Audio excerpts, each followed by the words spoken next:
Allora, dicevo, c'è stata, nella spiegazione del credo c'è già stata una prima parte, la Quaresima del 2022, abbiamo fatto una serie di 4 incontri e quindi mi innesto, mi aggiungo a quella prima parte, quindi sostanzialmente non parlerò della prima parte che è credo in Dio e tutta la parte che riguarda Dio.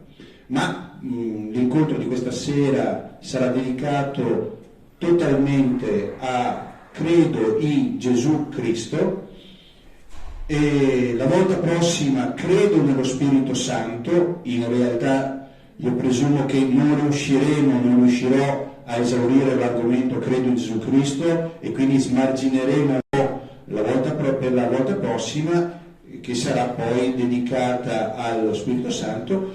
Il terzo ultimo incontro, credo la Chiesa, la Santa Chiesa Cattolica, e poi c'è tutta una serie di altre affermazioni che vedremo. E quindi ora vi mostro, chiaro, il credo a cui facciamo riferimento. Ne avevamo già accennato l'anno scorso nei precedenti incontri. Abbiamo visto che esiste il cosiddetto credo apostolico, che tradizionalmente attribuito agli apostoli, in realtà appartiene alla prima comunità romana, della comunità di Roma, e poi il credo che noi recitiamo tutte le domeniche a messa è invece un credo che è successivo, che è formato dalle dichiarazioni di 2 concili successivi: il primo del 325, concilio di Nicea; il secondo 381, il concilio di Costantinopoli, il primo concilio di Costantinopoli. Il concilio di Nicea aveva uno scopo, che era quello di rispondere ad una eresia. Un sacerdote di allora, che si chiamava Ario, e diceva: sì, Dio è grande, il Padre, il Figlio è di una categoria leggermente inferiore, e quindi è Dio, ma un po' di meno. E allora discussioni, a un certo punto la Chiesa decide di fare una grande assemblea, siamo a Nicea, in Oriente, dalle parti di Costantinopoli, e nel 325 stabilisce questo come valore per tutta la Chiesa, da credere per tutta la Chiesa, e cioè che il Padre, o meglio, il Figlio, è della stessa categoria, dello stesso livello. Non è un Dio di serie B, ma è un Dio di serie A, e conia quella parola che noi diciamo nel credo senza renderci conto, ma lì ci sono stati grandi pensamenti, e pensate che dopo salteranno fuori dei litigi clamorosi e delle divisioni grossissime all'interno della Chiesa, e cioè conia un termine per dire che il Padre e il Figlio sono dello stesso livello, dirà della stessa sostanza, in greco homoousion, e quindi credo, il Figlio, della stessa sostanza, diciamo. Ecco, è quello che decide il concilio di Nicea. E nel concilio di Costantinopoli, che accadrà, si svolgerà circa 60 anni dopo, che cosa viene stabilito? Viene stabilito, scusate, faccio un passo indietro, ritorno a Nicea, e siccome non sembrava a loro, giustamente, che bastasse dire che erano della stessa sostanza, e allora aggiungono tutta quella serie di frasi, di binomi che noi diciamo e che ci sembrano un po' senza senso. Quando diciamo: in che modo sono legati tra loro il Padre e il Figlio? Perché certamente uno deriva dall'altro. Allora, per salvare l'uguaglianza, che veniva messa in dubbio, dicono, deriva come Dio da Dio.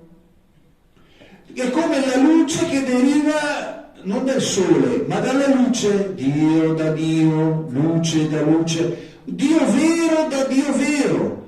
E qui a noi dice, ma che senso ha?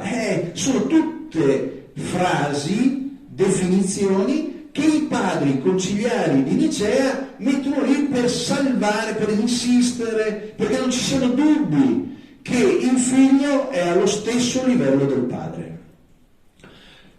E adesso posso allora avventurarmi sul concilio di Costantinopoli e lì si era parlato del rapporto tra il padre e il figlio. Domanda, e lo Spirito Santo? Ecco che il concilio allora di 60 anni dopo dice dobbiamo in qualche modo parlare anche dello Spirito Santo, e quindi tutta la parte di credo lo Spirito Santo che ha parlato per mezzo dei profeti bla bla bla, e procede dal padre e dal figlio, e quindi è legato, deriva, è imparentato. Anche lì non c'è stato bisogno di dire che era allo stesso livello, perché nessuno poneva questo dubbio, questo problema. Questo che ho appena detto mi dà l'occasione per chiarire una questione che sembra del curucucù, ma è fondamentale. Le verità di fede, i cosiddetti dogmi, che uno dice i dogmi sono delle verità che sono imposte. La Chiesa non ha bisogno di dogmi, di verità definite, sancite, che tutti devono credere sta roba, altrimenti non è cristiano. All'inizio non c'erano, e uno dice, vedi, alla Chiesa degli inizi non c'erano i dogmi, non c'era la verità di fede, non c'era niente da credere, ma perché era tutto implicito, era tutto dato per scontato. Nel momento in cui c'è qualcuno che dice, pone un problema, pone un'obiezione, pone un dubbio, ecco che allora la Chiesa, i teologi sono come costretti dalla provocazione, dal problema, a intervenire, a chiarire. Allora, in qualche modo rendono esplicito quello che era implicito. Perché? È perché non è più, in alcuni settori, in alcune persone, non è più così scontato. Si capisce? Per esempio, non c'è nessun dogma di fede che ci dice, che affermi che è verità di fede affermare che Dio esiste. In tutta la storia della teologia, in 2000 anni di storia della Chiesa e di storia della teologia, non c'è nessun dogma di fede che dica Dio esiste. Perché? Perché fino ad oggi all'interno della Chiesa non è ancora saltato fuori un pazzo che dica ma guarda che Dio non esiste. E quindi e questa cosa qui incomincia ad avere una sua rilevanza, un suo problema, costringendo la Chiesa, la comunità cristiana, il magistero, la gerarchia a intervenire per rimettere le cose a posto. E dunque tutti i dogmi della fede, gli ultimi due sono in ordine al contrario dal punto di vista cronologico. L'ultimo è stato la definizione dell'assunzione di Maria, avvenuta nel 1950, quella precedente 1854, l'Immacolata Concezione di Maria, due dogmi mariani.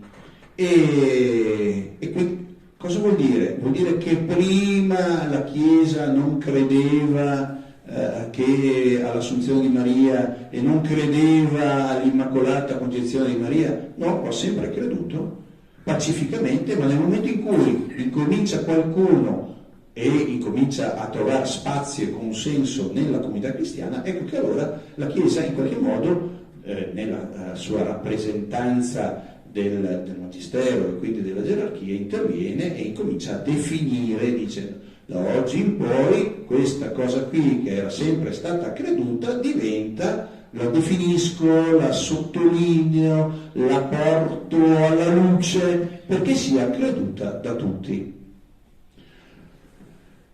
Un excursus per dire che adesso ci interessiamo sulla parte, ecco, non del credo niceno costantinopolitano così come lo recitiamo la domenica, ma il credo apostolico, che è un po' più sintetico, che è precedente a quello, e che quindi non ritroviamo le definizioni a cui ho fatto riferimento adesso, perché era successivo e perché non era ancora nata l'obiezione del sacerdote Ario rispetto alla natura divina del figlio. Vado a recuperarmi gli occhiali, io devo mettermi qua per scorrere le immagini e quindi vi mostro, ecco, il credo apostolico, quello a cui facciamo riferimento.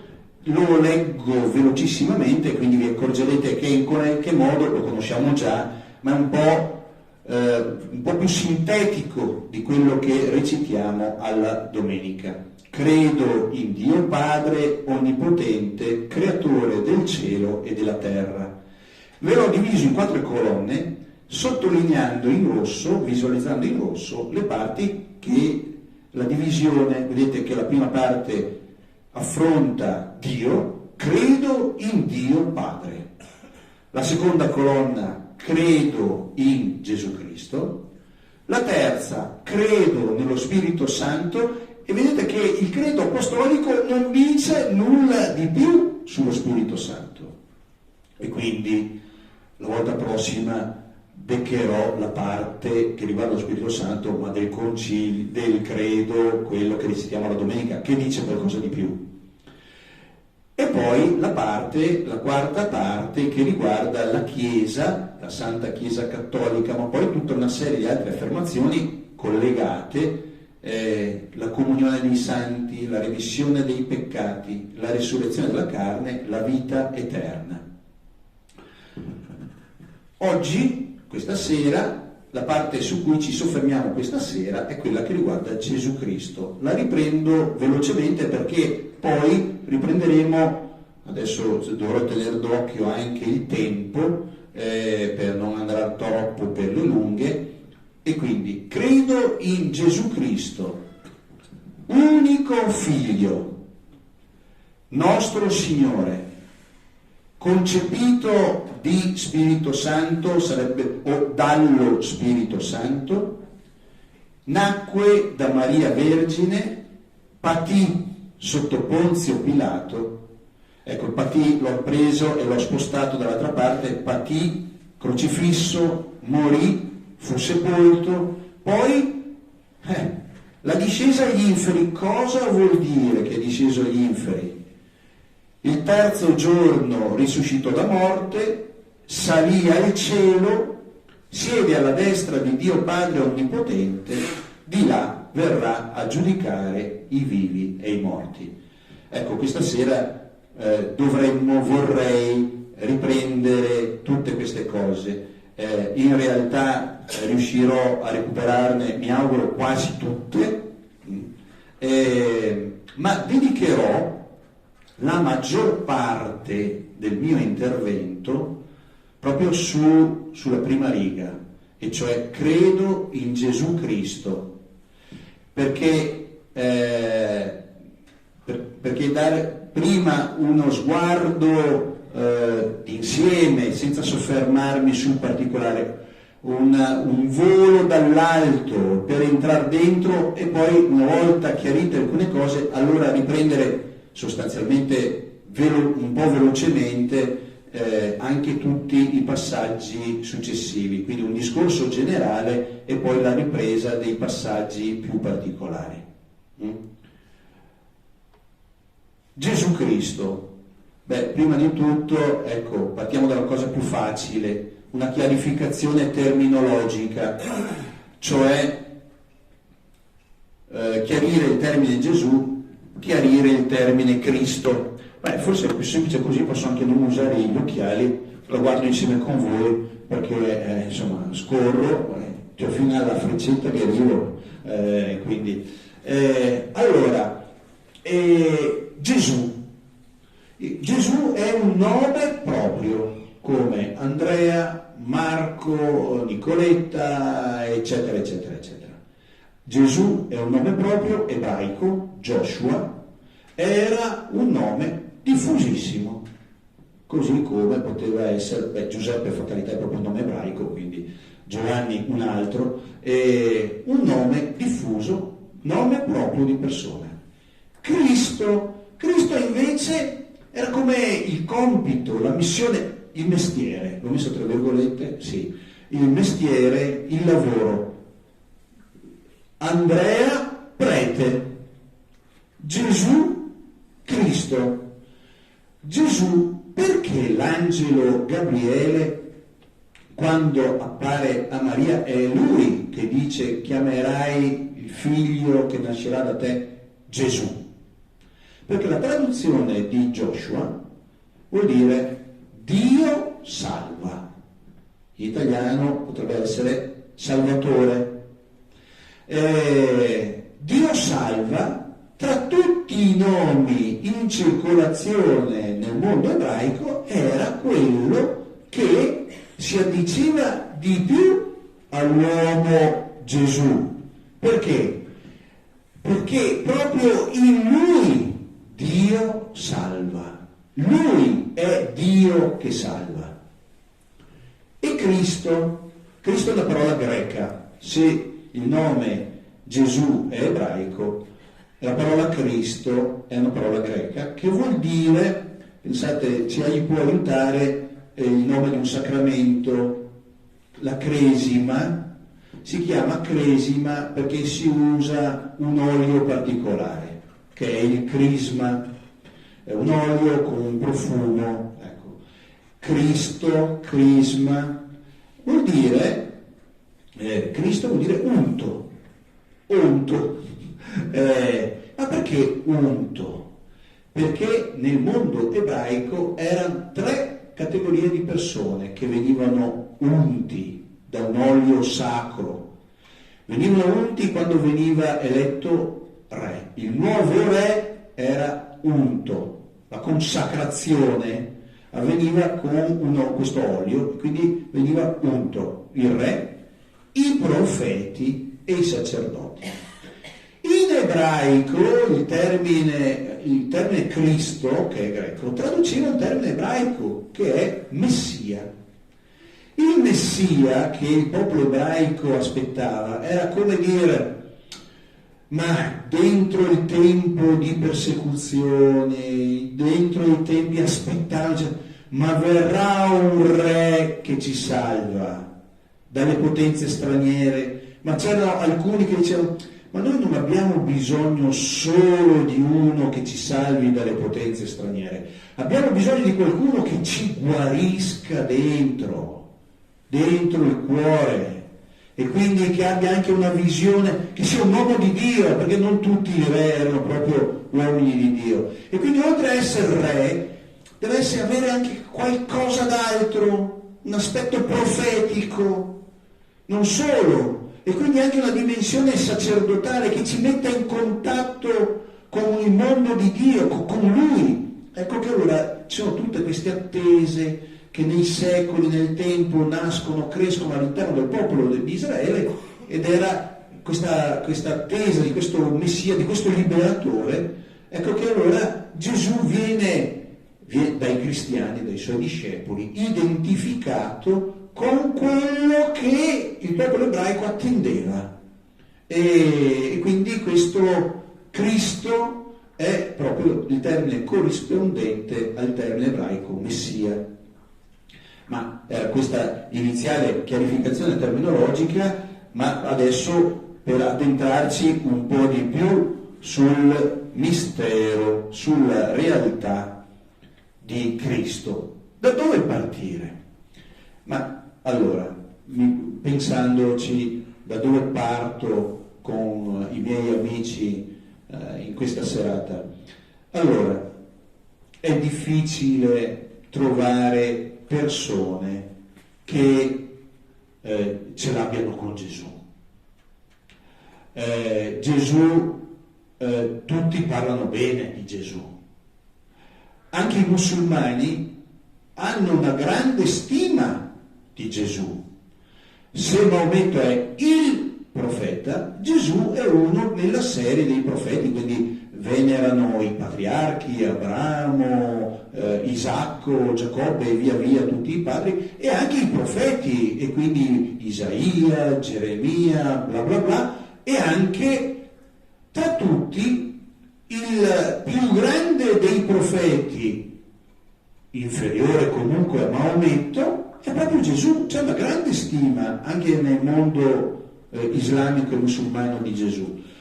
Addirittura anche della madre di Gesù, quindi c'è anche una stima nei confronti di Maria.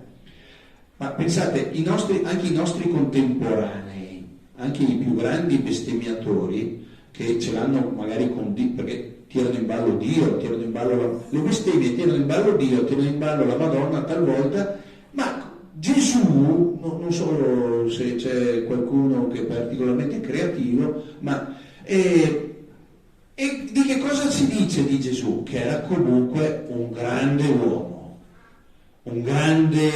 ci ha lasciato dei grandi valori, dei grandi principi, un grande, perlomeno, idealista.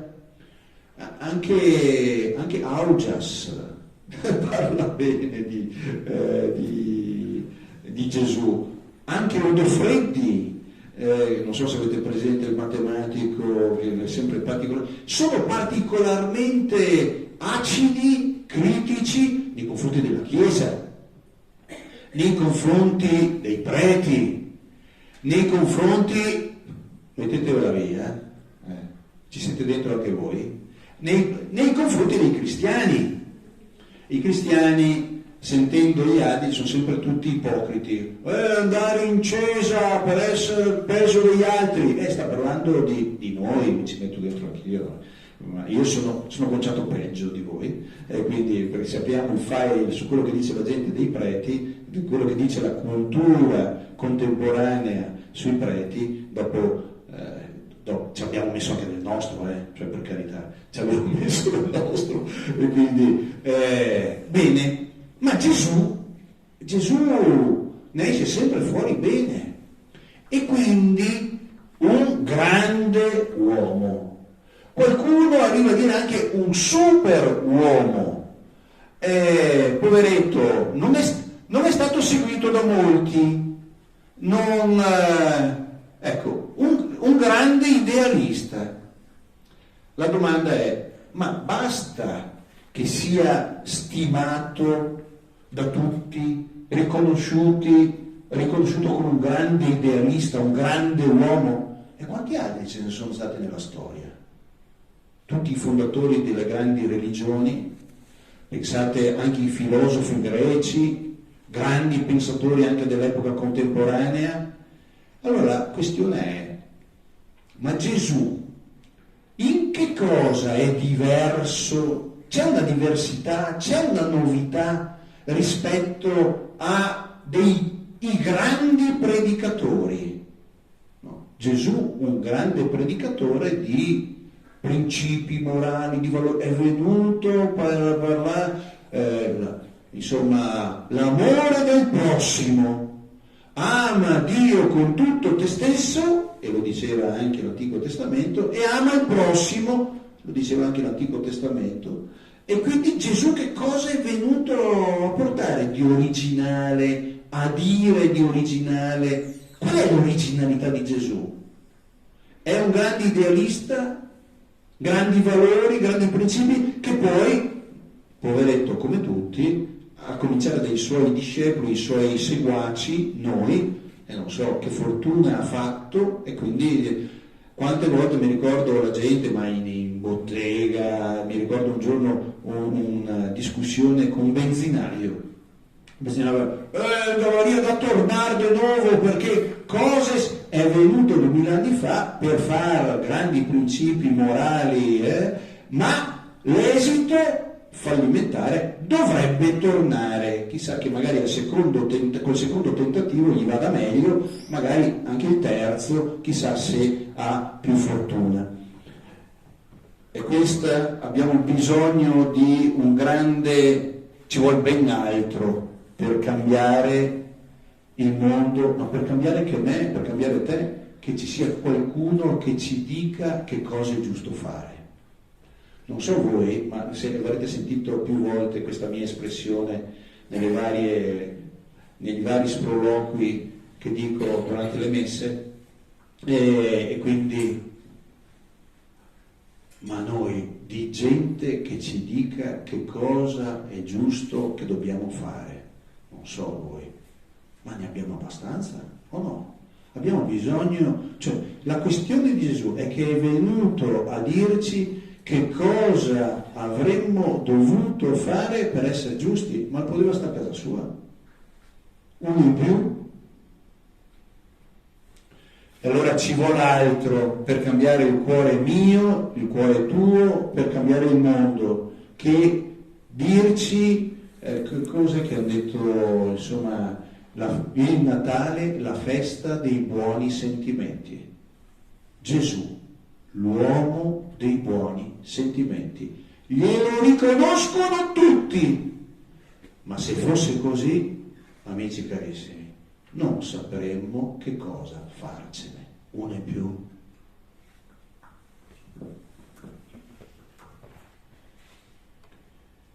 E allora, qual è la sua originalità? Prima di avventurarmi in questo, volevo leggervi una cosa che mi è venuta in mente, che mi ha sempre colpito, una predica che Paolo VI, ormai San Paolo, Papa Paolo VI, fece nel 70 a Manila. Ve la leggo. Noi predichiamo Cristo a tutta la terra. Guai a me se non predicassi il Vangelo. Io sono mandato da Lui, da Cristo stesso, per questo, per predicare il Vangelo. Io sono apostolo, io sono testimone. Quanto più è lontana la meta, quanto più è difficile è la mia missione, tanto più è urgente l'amore che mi spinge a ciò. Io devo confessare il suo nome. Gesù è il Cristo, Figlio di Dio vivo. Egli è il rivelatore di Dio invisibile, è il primogenito di ogni creatura, è il fondamento di ogni cosa. Egli è il maestro dell'umanità, è il Redentore. Egli è nato, è morto, è risorto per noi. Egli è il centro della storia e del mondo. Egli è colui che ci conosce, è colui che ci ama. Egli è il compagno e l'amico della nostra vita. Egli è l'uomo del dolore e della speranza. È colui che deve venire e che deve un giorno essere il nostro giudice e, come noi speriamo, la pienezza eterna della nostra esistenza, la nostra felicità. Io non finirei più di parlare di Lui. Io non finirei più di parlare di Lui. Perché ho voluto partire, addentrarmi nel cercare di capire qual è la novità, l'originalità. Chi è Gesù? Partendo da uno che è colpito affettivamente, intellettualmente, nella ragione, ma anche nell'affetto. Io non finirei più di parlare di Lui, come una persona innamorata. E questo è il punto di partenza, perché io non vorrei che quello che io vi dico fosse soltanto come un'operazione aridamente razionalistica. Io rischio, io sono un insegnante, ma sono anche uno che per carattere, temperamento, io sono totalmente, riconosco, figlio del mio tempo, del nostro tempo, e quindi per formazione, per struttura, per carattere, rischio di essere un ragionatore, un arido e freddo ragionatore. E quindi in realtà la questione vera è che una ragione che è mossa da un affetto, attratta e dunque mossa da un affetto, permette di approfondire, di entrare di più dentro. Pensate, funziona così anche tra noi. No? Chi è che conosce di più una persona? Il medico che ha la sua cartella clinica, che dice quanto pesa, quanto è alto, e quindi dal punto di vista scientifico, oppure chi vuole bene, chi gli vuole bene? È vero che l'amore e il legame, la familiarità a volte rischia di deformare lo sguardo, no? Però può anche aiutarti a vedere di più, a entrare dentro di più. E dunque l'affetto che ci è testimoniato, che mi è testimoniato e ci è testimoniato da Paolo VI, è come la grande introduzione per poter entrare dentro e capire qual è la novità radicale di Gesù rispetto ad ogni altro grande uomo accaduto nella storia e venuto nella storia. E qua non vi ho scritto tutto, perché allora mi aiuto per mettere ordine, altrimenti rischio di partire e parlo, e allora anche il fatto di avere alcune cose segnate, alcuni appunti, mi aiuta a non divagare. Qual è la novità di Gesù?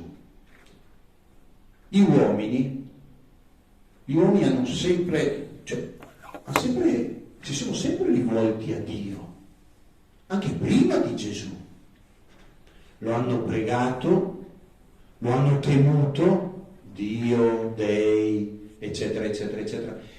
Quindi che bisogno c'era che Gesù venisse, se il legame, il rapporto con Dio c'era già? Ma con il legame che c'era già c'è anche comunque una lontananza, una distanza, un timore. Pensate, due mondi, comunque il mondo umano si rivolge nel momento del bisogno chiedendo aiuto, chiedendo protezione, e dall'altra parte anche contemporaneamente un sospetto, una diffidenza. Da questo punto di vista qui interessantissimo il racconto del peccato originale, la dinamica che si verifica nel primo racconto del primo peccato originale, in realtà spiega bene qual è la dinamica di ogni peccato e anche la radice di questa diffidenza nei confronti di Dio e questa lontananza. E cioè che cosa accade? Qual è la dinamica? In qualche modo, nel momento in cui l'oggetto del contendere, qual era? Il frutto di un albero. Ma di un albero non è l'albero della vita, è l'albero della conoscenza del bene e del male. E nel momento in cui Dio proibisce di prendere e di mangiare il frutto dell'albero della conoscenza del bene e del male, gli dice: occhio biondo,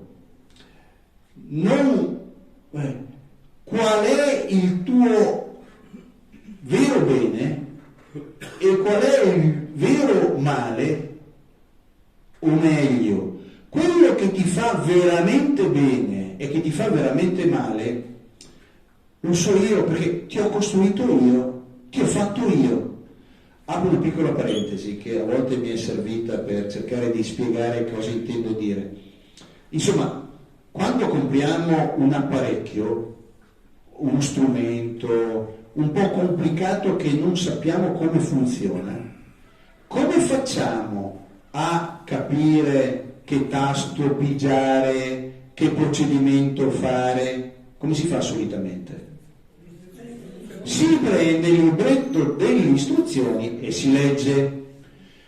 Domanda ulteriore: chi è che stampa il libretto delle istruzioni? Chi ha fatto quello strumento. E quindi chi fa lo strumento fa lo strumento e contemporaneamente sa anche come funziona e fa il libretto delle istruzioni. E quindi il creatore dell'uomo sa anche come farlo funzionare, che cosa gli fa bene e che cosa non gli fa bene. E allora, per sapere, devo dire, come funziona, il peccato originale è invece che cosa accade? C'è un altro essere che insinua il sospetto e la diffidenza e dice: no, vuole fregarvi, guarda che in realtà le cose non stanno così, ma se tu lo mangi, lo prendi, cioè che cosa è bene e fa bene a te e che cosa fa male e fa male a te, tu lo sai meglio da solo, non rivolgerti a lui perché lui ti frega. Anzi, perché diventerai come lui, vuol dire proprio questo, e cioè non hai bisogno di chiedere a nessun altro, men che meno a lui, che cosa è bene, che cosa è male, che cosa fa bene, che cosa è male, che cosa fa male, cosa è giusto, cosa non è giusto, cosa devi fare, cosa non devi fare. Arrangiati che costruirai meglio la tua vita. Poi sappiamo come è andata a finire, perché i primi 11 capitoli della Genesi sono costruiti ad arte proprio per questo, e cioè la divisione, interessantissimo, perché il nome che viene dato al diavolo, al serpente, è appunto diavolo, che in greco vuol dire colui che divide, e dunque la conseguenza del far da soli, la conseguenza del decidere arbitrariamente, presuntuosamente cosa è giusto, cosa non è giusto, cosa è buono, cosa non è buono, eccetera, eccetera, eccetera, ha una conseguenza immediata, una divisione prima di tutto tra lui e lei. È stato lui, no, è stata lei, come i buteletti all'asilo, no? Io mi ricordo a casa mia 6 fratelli, quando succedeva qualche cosa, e cioè più volte tutti i giorni, cercare di dire chi è stato, lui, orzo dunque per tutti. E così, insomma, la giustizia la giustizia distributiva è subito applicata. Bene, allora la divisione che poi dilaga, e quindi c'è il primo assassinio, la divisione tra fratelli, e poi si allargherà fino a riguardare il mondo intero, che parla lingue e non si capiscono gli uni con gli altri, la torre di Babele. E allora Dio che vuol rifare la creazione. Il diluvio universale e Noè è dire: ho sbagliato tutto, ricominciamo da capo. E quindi un secchio d'acqua per ripulire tutto e per ripartire. In realtà le cose non funzioneranno, e quindi poi comincia la storia con il rapporto, l'alleanza con Abramo e così via. Ma questa è un'altra cosa. Dove voleva arrivare? Voleva arrivare che c'è una lontananza tra il mondo di Dio e il mondo umano, dove dal punto di vista esistenziale si percepisce come sospetto, diffidenza, che troviamo dentro di noi. Cioè, io immagino che ognuno di noi trovi dentro di sé in qualche modo come in fondo la paura che prendere troppo sul serio le cose della fede, le cose di Dio, le cose della religione, in fondo siamo troppo bigotti, la paura di essere bigotti, la paura di essere meno intelligenti, la paura di essere meno liberi, di essere in qualche modo minus avens, cioè esseri minori, di un Dio minore, non so come dire, no? E quindi c'è come siamo addirittura di questi nostri tempi, questo ce l'abbiamo proprio nel DNA. Ecco, la ferita del peccato originale è proprio questa cosa qui che è incisa dentro di noi. Allora, Gesù, qual è l'originalità di Gesù? L'originalità è questa, che a un certo punto Dio, che il mondo di Dio e il mondo degli uomini, che comunque si comunicavano tra loro, ma sempre dentro comunque una distanza, una lontananza, Dio si è come stufato di dover parlare agli uomini usando il fuoco, usando il fuoco, il rovetto ardente, usando il vento, il venticello, l'auretta, sai, leggera, sai, gentile, che chi era? Sì, sempre Abramo che allora il rovetto ardente, Mosè, Abramo che sale sul monte e c'è l'auretta, c'è il terremoto e non è lui, non è Dio che parla, c'è il vento potente e c'è questo, e c'è il terremoto, però un'auretta e gli parlava. Dio si è stufato di parlare agli uomini attraverso fuoco, vento, angeli, sogni, dove c'è una difficoltà radicale, quella dell'interpretazione. Pensate, interessantissimo, gli antichi, i romani, gli etruschi, i greci, per interpretare la volontà di Dio avevano degli dei, come si fa a capire cosa vuole Dio? Dobbiamo andare in guerra o non dobbiamo andare? Devo comprare quel terreno o non lo devo comprare? Cosa devo fare? E allora si interpretava e c'erano varie invenzioni, allora c'era guardare il volo degli uccelli, se andavano a destra voleva dire una roba, se va a sinistra voleva dire una roba, se girano, oppure aprire l'interiore degli animali. Pensate se quell'animale lì aveva mangiato bene o male. Allora il volere degli dei, capite? A un certo punto Dio si è stufato di parlare usando lui dei mezzi equivoci e che gli uomini, per interpretare la volontà di Dio e degli dei, mezzi equivoci. E quindi vadomi. E Dio vuole incontrarci e farsi incontrare, vuole toccarci e vuole essere toccato, vuole essere sentito con meno equivoci possibili. Questo non risolve tutte le questioni, perché anche Gesù c'era chi credeva e chi non credeva, ma accade una cosa, accade questo, che due mondi lontani non soltanto sono vicini, ma sono compresenti in un uomo Dio. Gesù è contemporaneamente uomo, contemporaneamente Dio.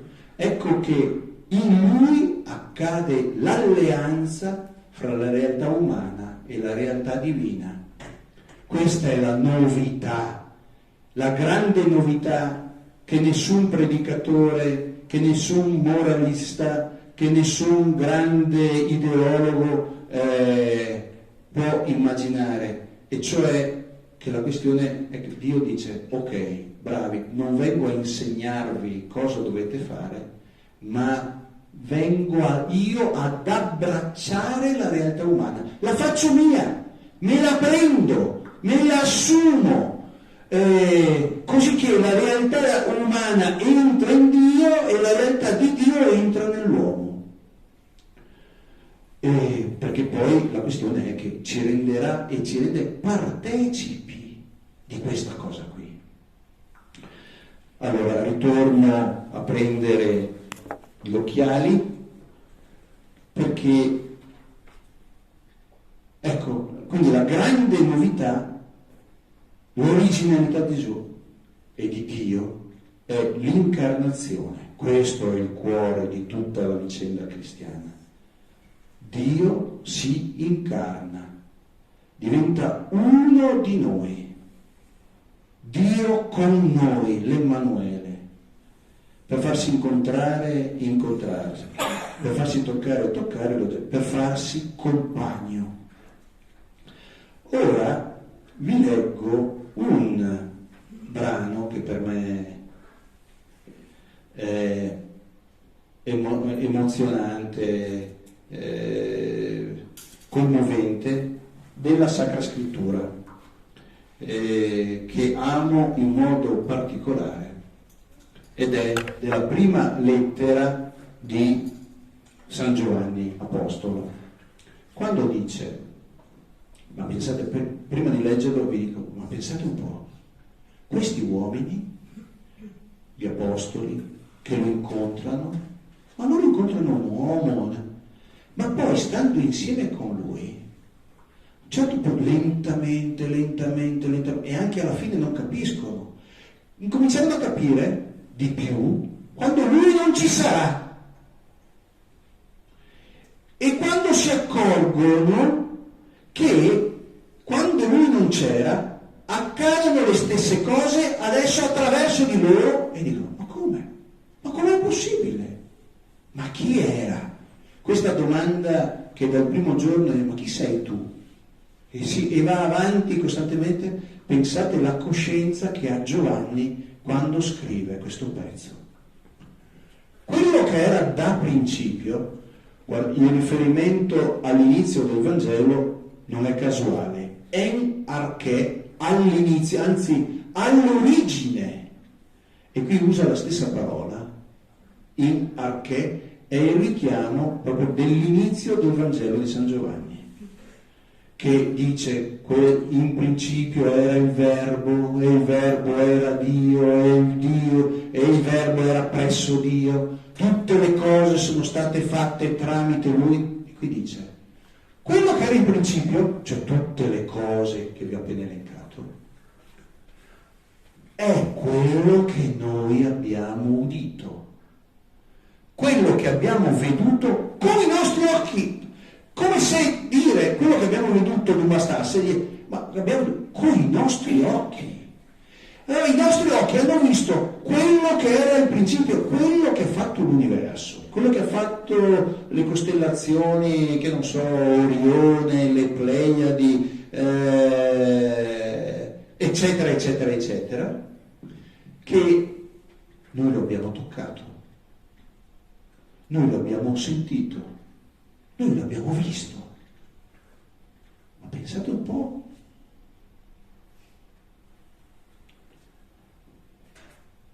Il Verbo della vita, le nostre mani hanno toccato il Verbo della vita, quello che ha fatto tutte queste robe qua. Noi l'abbiamo veduta e di ciò diamo testimonianza e vi annunciamo la vita eterna, che era presso il Padre, che si manifestò a noi. Quello che abbiamo visto e udito lo annunciamo anche a voi, perché, interessantissimo, vado alla fine, perché non la vostra gioia sia piena, ma la nostra gioia sia piena. Ve lo diciamo, perché non possiamo fare diversamente, perché siamo così pieni della coscienza, siamo così pieni dell'entusiasmo di quello che è accaduto e che accade, che non possiamo tenercelo per noi.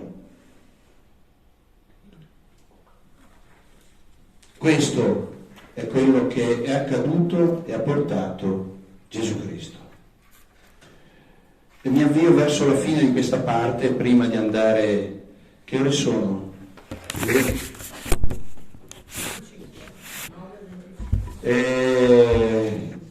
Sì, ancora 20 minuti, riuscite a resistere 20 minuti?